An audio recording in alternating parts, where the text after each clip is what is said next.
നമസ്കാരം കൂട്ടുകാരെ, ഇന്ന് 26 ഫെബ്രുവരി 2025 കിടിലൻ ദിനം. നിങ്ങൾക്ക് ഇനിയും അങ്ങനെ അവിടെ നിന്ന് പ്രാർത്ഥിക്കുന്നു. रात को 12 बजे ही कम पैसे में आपको मिलेगा।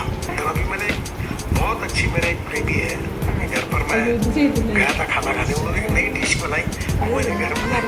उसे थोड़ा गर्म करना, ज़्यादा कड़क नहीं करना, और फिर उसको रखकर दही को बांध के रखना। अच्छा, दही का पानी कम कर लेना, एकदम चक्का नहीं। നിതിൻ ഗഡ്കരി ചേട്ടൻ്റെ അടിപൊളി ഒരു സംഭവമാണത്. വഴുതനങ്ങയും തൈരും ഇട്ടിട്ടുള്ള ഒരു സംഭവം. അതിനകത്ത് നമ്മൾ കുറച്ച് തടുക്ക എന്ന് പറഞ്ഞാൽ നമ്മൾ കാച്ചിടുക, ഇട്ട് നോക്കിയിട്ടോ, അടിപൊളി സംഭവം ഉണ്ടോ, ട്രൈ നോക്ക്. അപ്പോൾ എല്ലാവർക്കും ശുഭദിനം.